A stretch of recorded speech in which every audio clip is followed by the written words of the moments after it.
Okay, let's review where we are. We are in Roman numeral 3, and we are in letter B, and we talked about the old system for sanctifying Rosh Chodesh and the new moon. We talked about the signifiers, the way in which the sanctification, the identification of the new moon in the sky was communicated and shared without the Jewish diaspora. We saw that system broke down, and how out of Sfei Yoma, a second day of Yom Tov, it was observed and is observed in the diaspora. Out of this, uh, owing to this uncertainty. Uh, the exception is Yom Kippur, where we only observe for one day, even in the diaspora. Why would that be?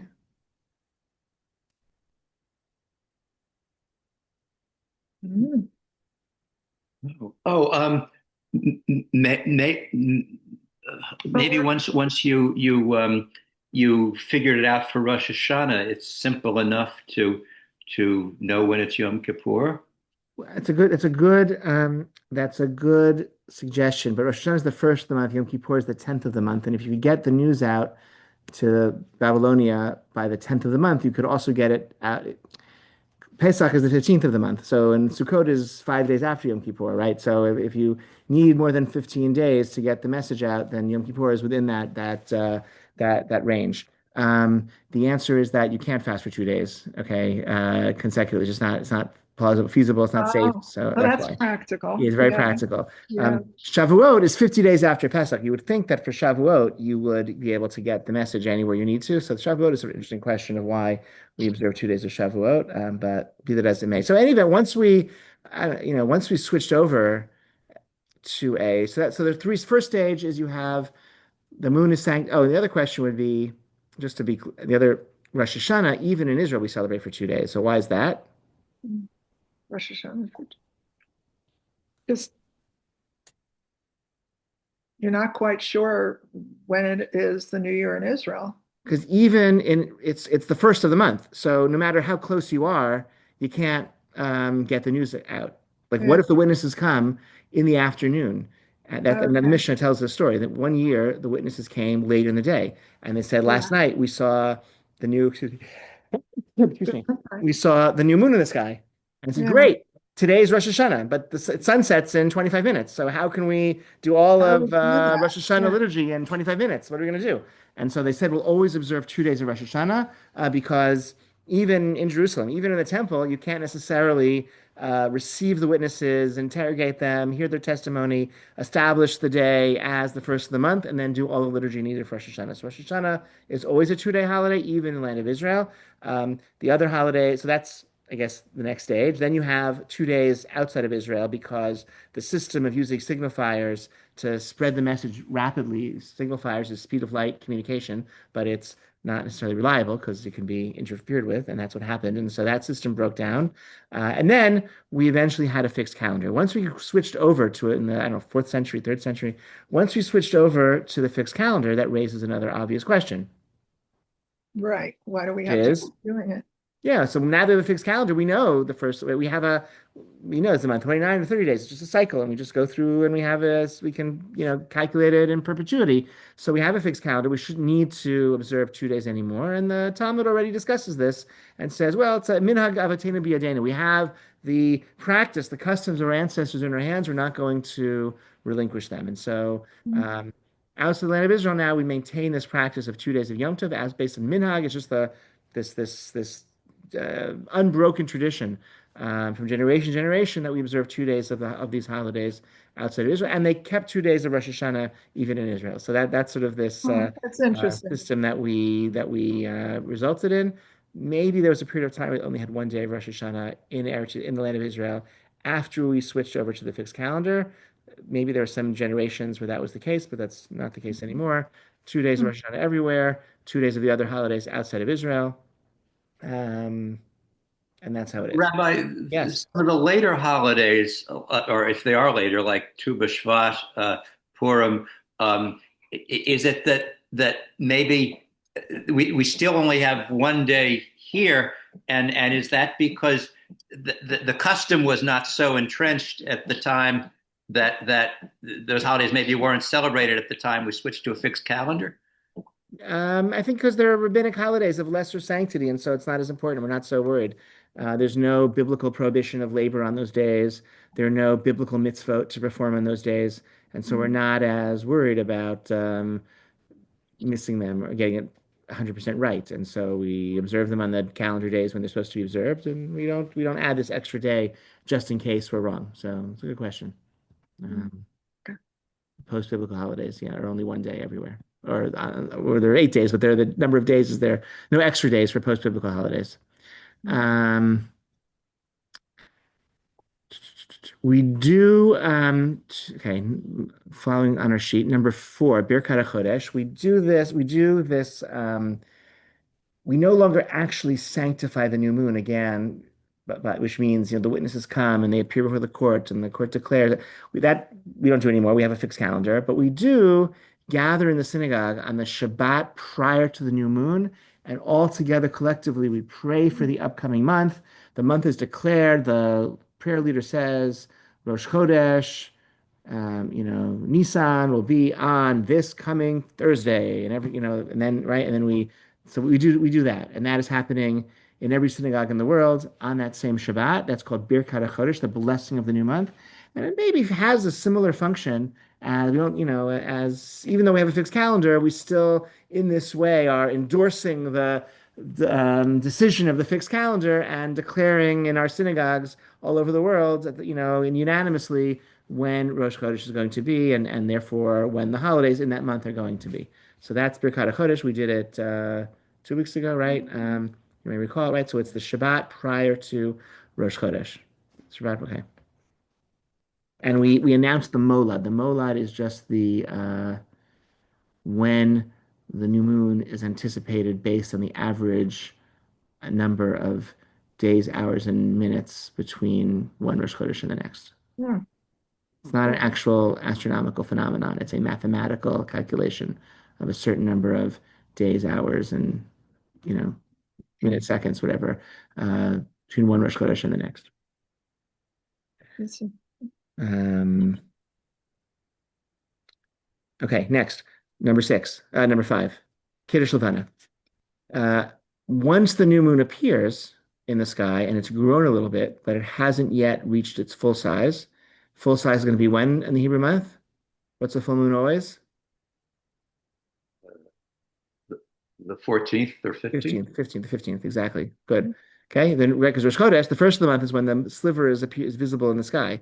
So the full moon is going to be 15 days later. So the 15th of the month is always the full moon. So as the moon is growing, we see the moon in the sky in its newness as it's being renewed. This is a beautiful symbol of renewal of God's promise to renew the Jewish people, and we are likened to the moon in that way. And creation endures. It's a beautiful thing. It's the divine presence kind of manifesting through the world in this way. So there's an opportunity to say a blessing on this new moon. It's often done Saturday nights after Rosh Chodesh.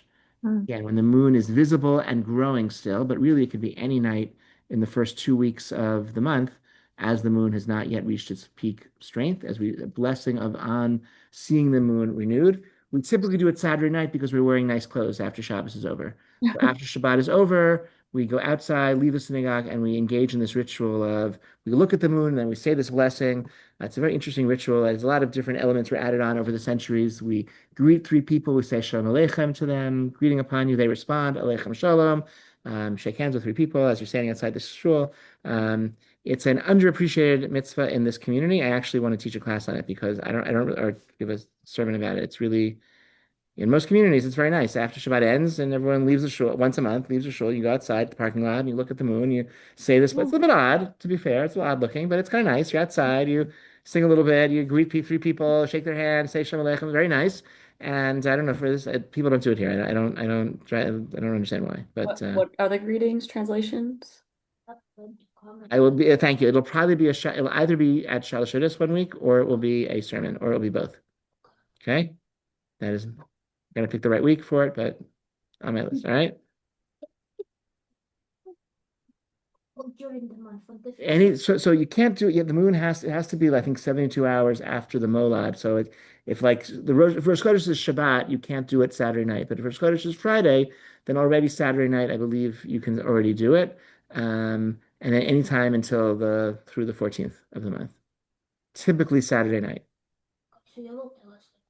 Every time, every Saturday night, if you're in shul Saturday night, I will always announce this is a week for Kiddush Levana if it is such a week. Like last Shabbat, I said, like Mhm. I said it Kiddush Levana. If it's not too cloudy, go out and say you can say it tonight. You can do it tonight. You don't have to. In other words, you do it tonight as long as you and until the 14th you can do it. You can do it tonight if you want.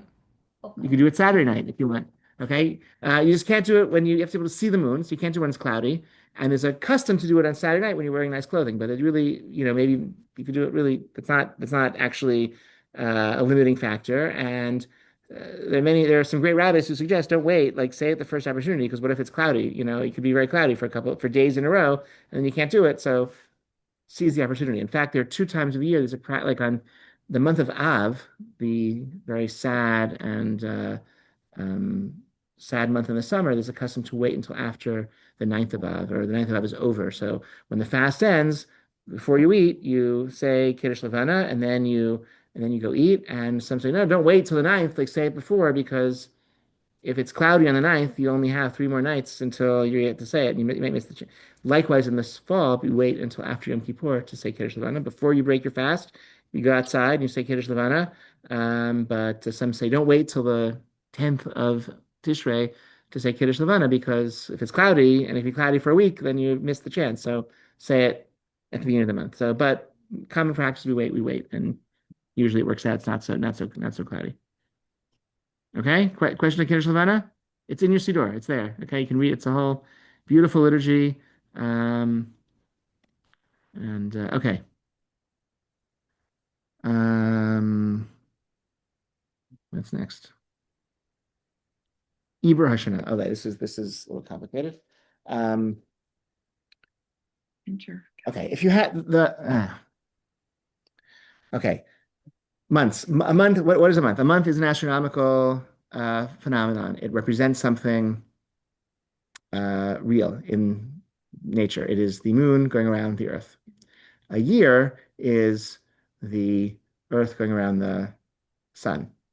So the phrase months in a year is actually a nonsensical Mhm. concept, because there is no inherent relationship between the moon's revolution around the Earth and the Earth's revolution around the sun.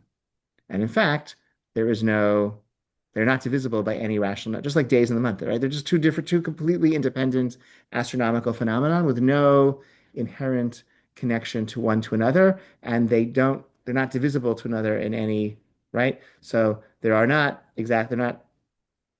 12 lunar months is not a solar year. 12 lunar months is 355 days. Okay. Um, and so 354 days. 354 days. Um, right? 29 and a half times 12, whatever. Okay. It's Yeah. great. So um, so it is so if you have a lunar calendar that is purely lunar calendar, you will lose 11 days every year. You'll fall behind the solar year 11 days a year. And that's fine. Like the Muslim calendar is a purely lunar calendar.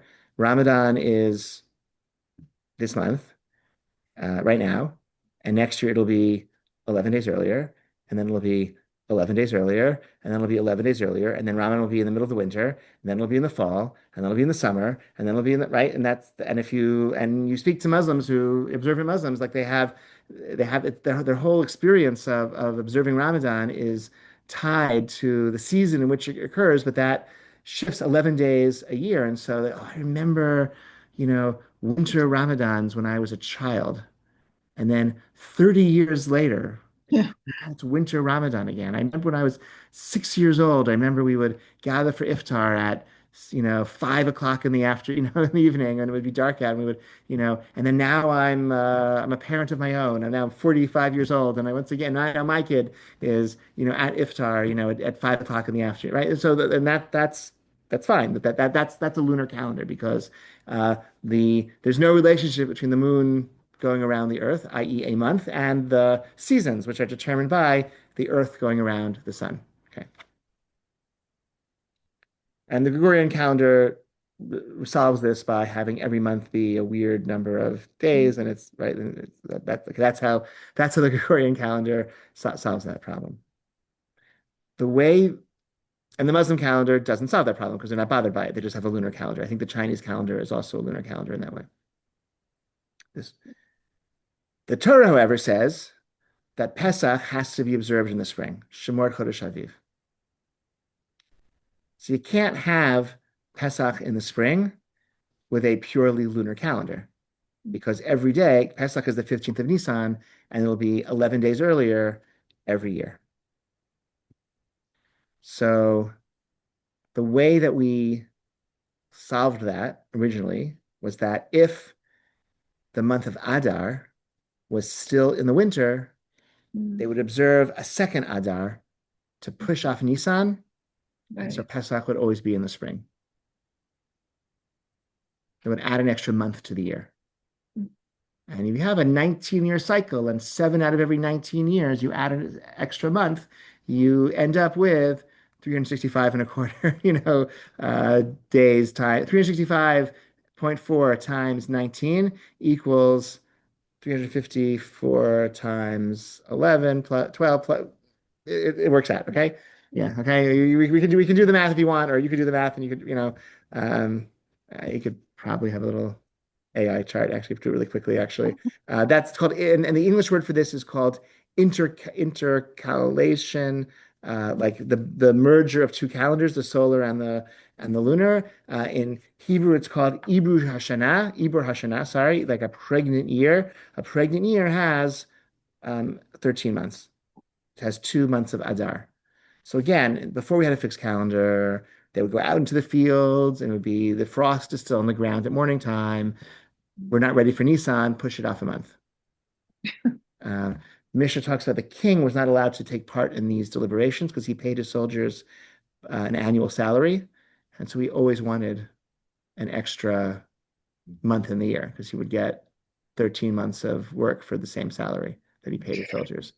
Uh, and the Kohen Gadol, the high priest, was not allowed to take part in these calculations because he had to immerse in the mikveh 7 times, all the 5 times, a whole bunch of times on Yom Kippur, and he wanted it to be really warm.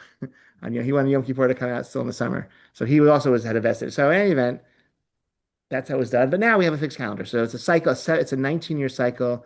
7 out of 19 years are leap years. We add an extra Adar, pushes Pesach back 30 days.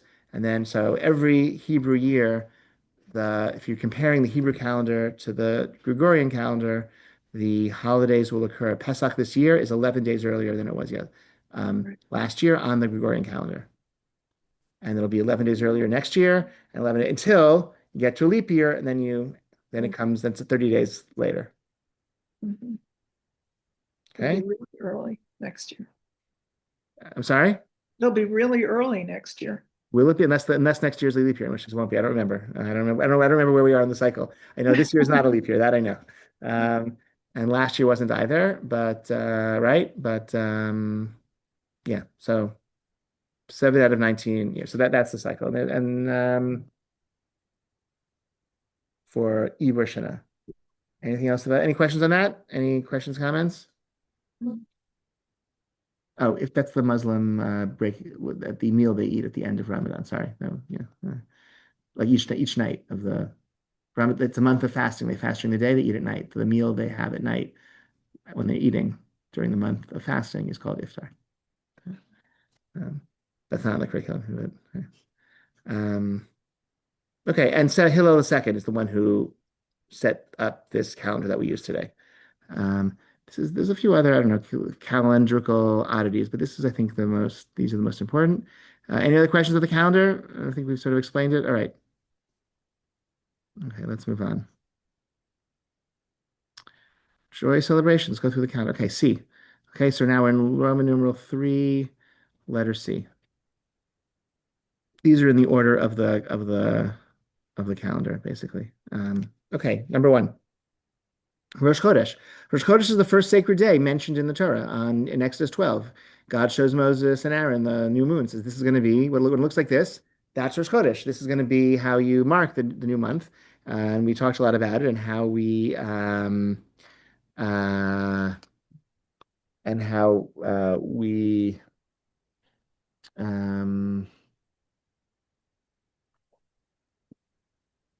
we mark it okay, so we talked about that already. Rosh Chodesh today, it's generally it's not, people go to work and it's not a day. There's no prohibition against doing work on Rosh Chodesh. Some people try to wear nice clothing and a little extra festive clothing on Rosh Chodesh. If you go to a Jewish school, you might get donuts or something. I don't know, they might do some festive something to make it an extra special day. And the liturgy is a little bit different. We add a paragraph, Ya'alev Yavo, to the Amidah, the Shachrit Mincha and Musaf Amidah, the standing devotional prayer, has that extra paragraph. Birkat Hamazon, Grace After Meals, also has that Ya'alev Yavo added paragraph, special for Rosh Chodesh. We say Musaf, so that's a big deal, just like we do on Shabbat and Yom Tov. Like after Shachrit, we say a second Amidah that focuses on the special sacrifices brought on that day in the temple. So in that regard, Rosh Chodesh is a pretty big deal. We read from the Torah on Rosh Chodesh, um, not seven aliyot like on Shabbat, and not three aliyot like Monday, Thursday morning, but four aliyot. Okay, so it's kind of special. Um, and we say Hallel on Rosh Chodesh. The Talmud doesn't list Rosh Chodesh as a day when we say Hallel. The practice developed. We say what's called half Hallel or a short version of Hallel. We skip some of the paragraphs, but we say it nonetheless. Um, that's Rosh Chodesh. Two, Rosh Hashanah. Okay. Have you all observed Rosh Hashanah? Were you here at Rosh Hashanah? You're not, I wasn't here, but yes, Okay, where were you? I was with my boyfriend. In Teaneck or in He was here with me. Oh, lovely. Yes, Okay. yes. It's okay. Okay. I didn't think I about didn't mean that. to pry. It's okay. Okay. It's fine. It's really okay. It's really none of my business. Okay. Okay. Wait, so I'm like, wait a minute, was he here? Like, I know we were together. I, I sometimes my wife and I try to remember every single Passover since we've been married and where we were. It's there's like 1 or 2 years we have absolutely no recollection of. But and then there were See, when I ask him about it, he can tell me year by year. He's like, this is this year, this year, this year. Like, yeah, well, you're younger than I am. You're younger. It gets harder. No, like I know, like, and also like some of them, like 5 years we lived in Princeton. We were working all of those Passovers. 5 years, 10 years we lived in Chicago.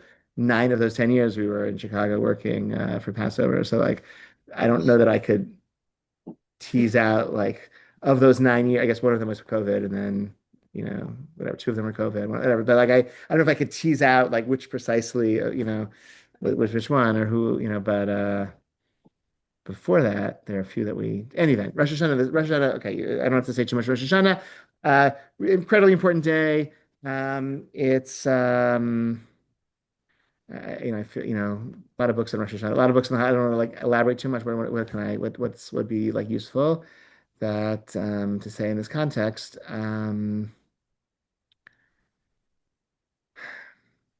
Okay, Rosh Hashanah, we have an additional mitzvah on Rosh Hashanah of blowing shofar or hearing shofar. When Rosh Hashanah coincides with Shabbat, we omit the shofar, which is sort of interesting in light of the fact that biblically it's only a 1 day holiday, so you might skip. And if the first day of Shabbat, you might actually miss um, the main mitzvah of the day, right? But even so, we're really worried about people carrying the shofar in public and violating Shabbat, so we don't blow shofar on Shabbat.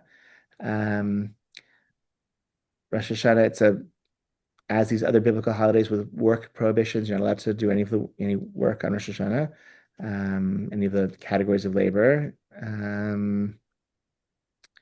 There's a positive commandment to have a festive meal at night and during the day. So 4 meals on the 2 days of Rosh Hashanah.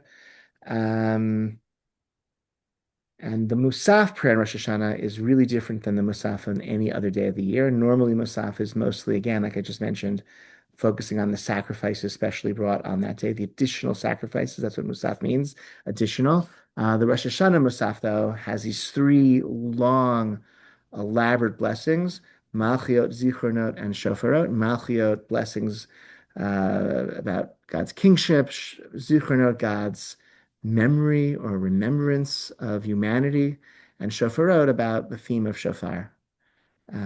Each of those three mega blessings consists of 10 verses from the Torah, 10 verses from the prophets, 10 verses from the writings, meaning Tanakh, right? And then a summation about that theme. And so it's like these major theological statements, which are like Malchut, God's kingship. You could say it's creation, revelation, and redemption. If you want to like translate those three themes into like this arc of cosmic history, these three moments: Malchiot, God is King and Creator; Zichronot, revelation, okay, theme of the shofar sounding at Sinai, etc., and Zichronot, God redeeming, remembering us, redeeming us, saving us, intervening in history. And then Shofarot is ultimately the shofar of redemption. And okay, so themes of Rosh Hashanah. Rosh Hashanah also inaugurates the 10 days of repentance, which culminate in number 3, Yom Kippur, the Day of Atonement. Day of Atonement is a fast day. So we 5 prohibitions: eating and drinking, anointing, washing for pleasure, sexual intimacy, and wearing shoes, the 5 prohibitions on Yom Kippur. It also is a day of without labor, like Shabbat.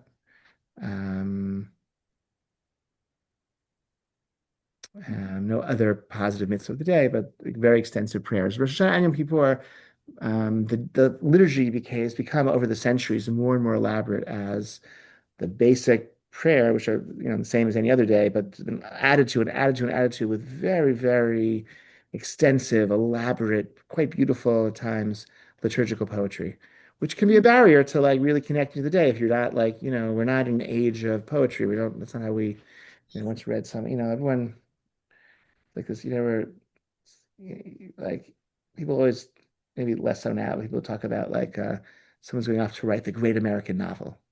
Okay. No one ever says I'm going to write the great American poem, right? Because that's just not like the novel is like the literary genre. It's like the supreme literary genre of our age. At least it was 20 years ago. I'm not sure if it is anymore. Yeah. Okay. But in like 12th century Spain, the poem was like the chief literary genre. And so that's how they communicated, that's how they expressed themselves. And all of that liturgical poetry, like it just page after page after page was added to our liturgy on Yom Kippur and Rosh Hashanah. So takes a little bit of education, I think, to appreciate it, but we try to we use music as another way, et cetera, et cetera. Leave anything out? That's good. So far, so good. Any questions, comments? Okay. Next comes Sukkot. Sukkot is a 7-day holiday. First day or the first 2 days in the diaspora are a holiday with prohibition against work. And okay. The positive mitzvah, there are 2 additional mitzvot on Sukkot. One is to live in the sukkah in a temporary structure, a hut, as it were, perhaps to commemorate the booths that we lived in as we left Egypt, or to commemorate the divine protective presence that escorted us out of Egypt. So 2 different interpretations. They're both true of what Sukkot is meant to commemorate. We live in the sukkah for the week of Sukkot. Minimally, we eat our meals in the sukkah for the week of Sukkot. Sukkah has to have at least minimum number of walls. This roof has to be made of only things that grow from the ground, that are detached from the ground. They're not made into objects. They're still but more in a more natural state. So have to be more shade than sun.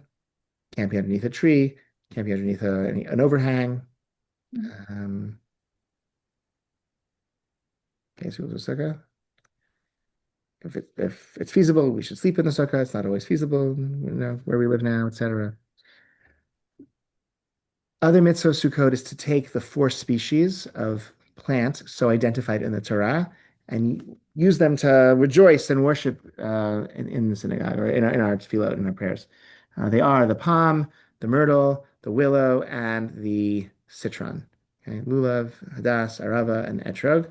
Um, all sorts of symbolism of these four plants, parts of the body or different branches of the Jewish people, all brought together in service of God. We carry them around the synagogue. We shake them in different directions as you recite Hallel, the songs of praise. Those okay.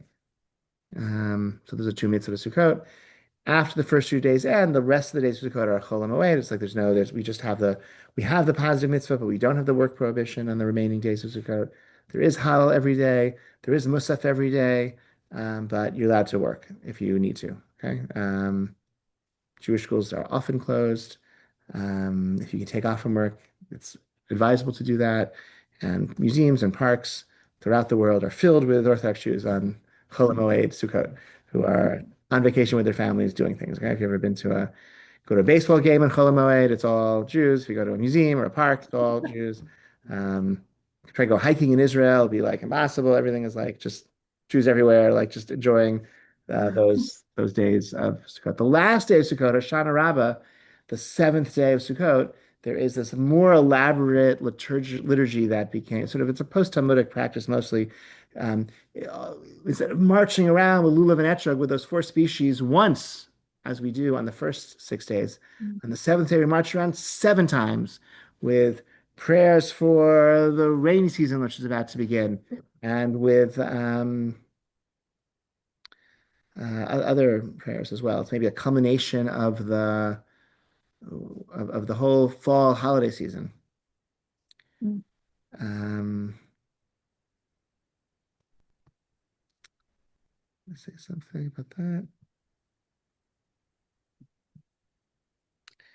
Sukkot is a day that is rooted in the land of Israel, in the agricultural cycles of the land of Israel, where we bring the four plants that are native to the land, and we pray for rain that's necessary for the agriculture in the land of Israel. But we also, as we're celebrating this agricultural festival of our homeland, we remember when we had no homeland and we wandered in the desert without a home.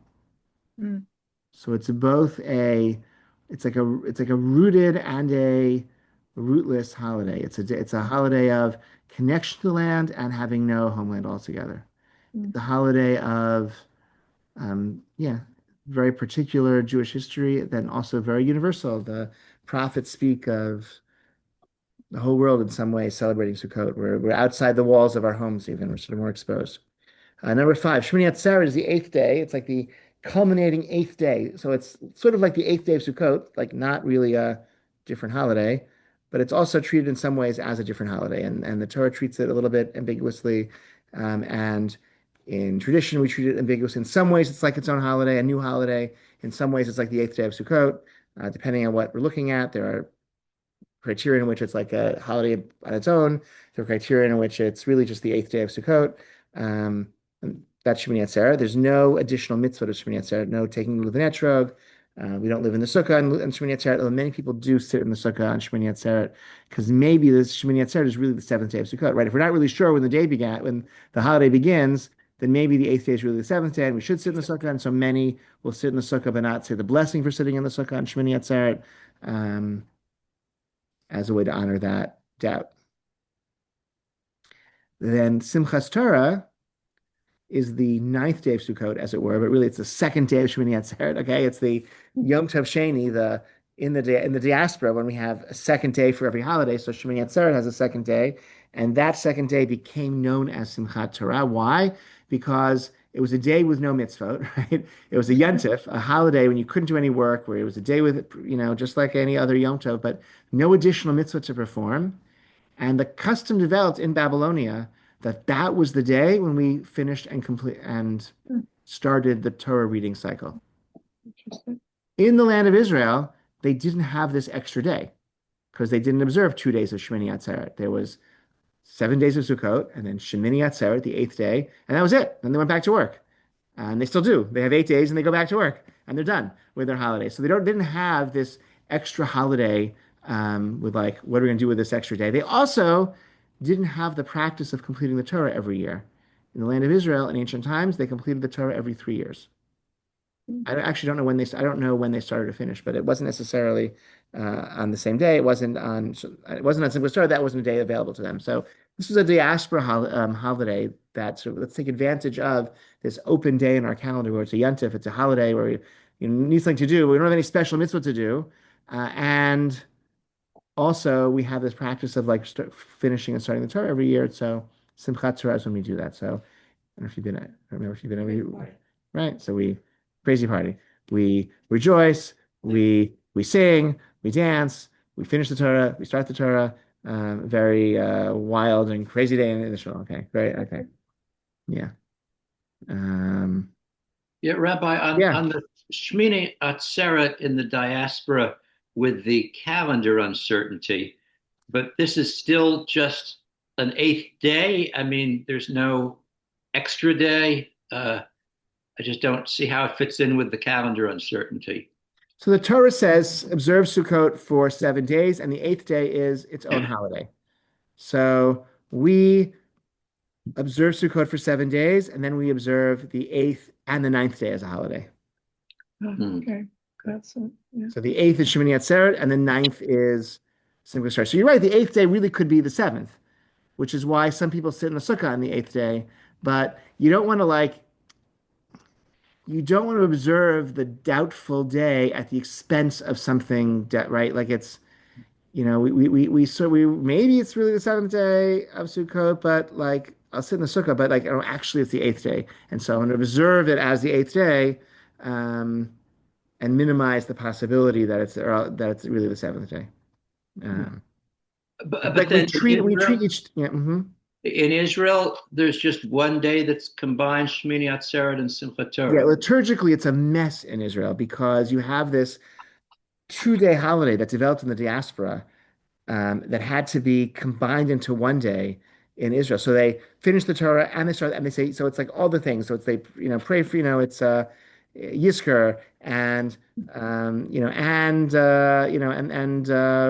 rain prayers and it's and they finish the Torah and they start the Torah all in one day. So it's a mess. It's really too many different moods, all in one day. But that's because it was a diaspora holiday that developed for the ninth day, right, of Sukkot Shmini Atzeret. And so when you only have 8 days, you gotta smush it together. Yeah. Okay. Other questions or comments?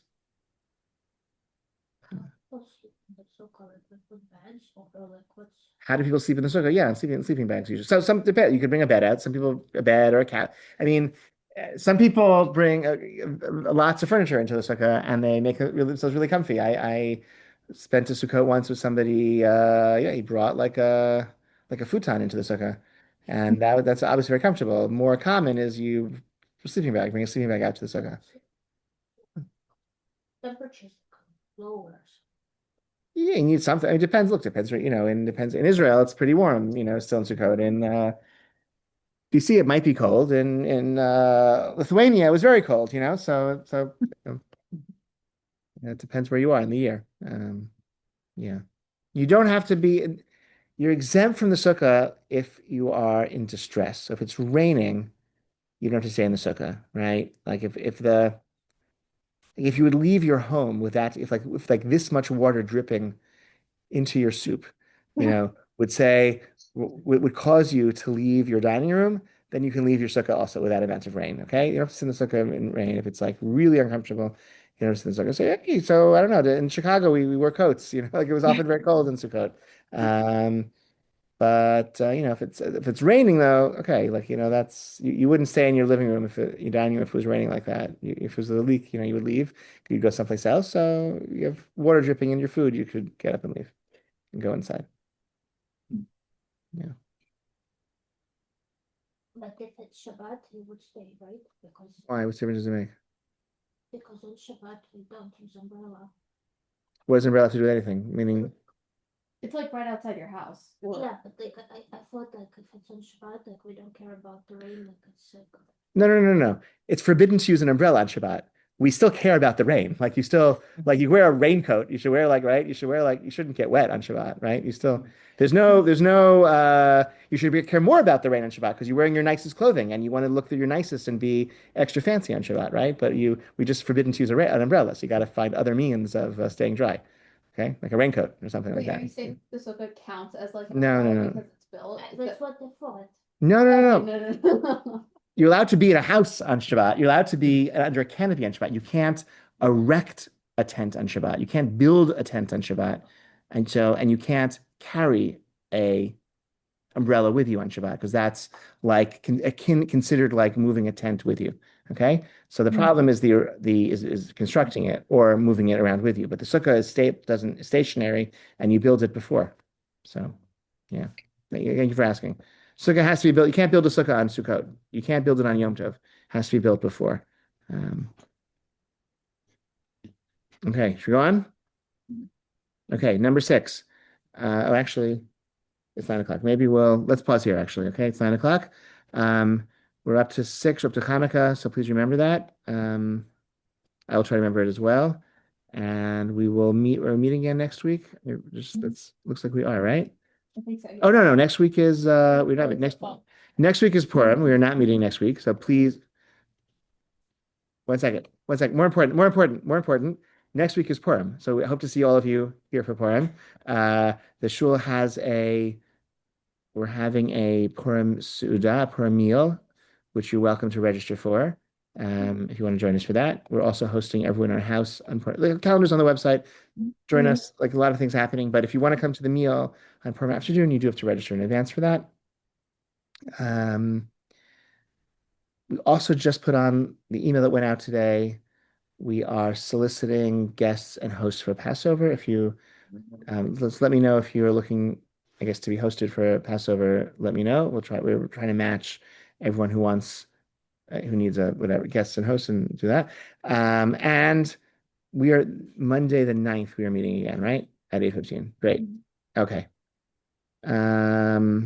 Great. Okay. Thank you so much. All right. See you soon. Thank you. Thank you.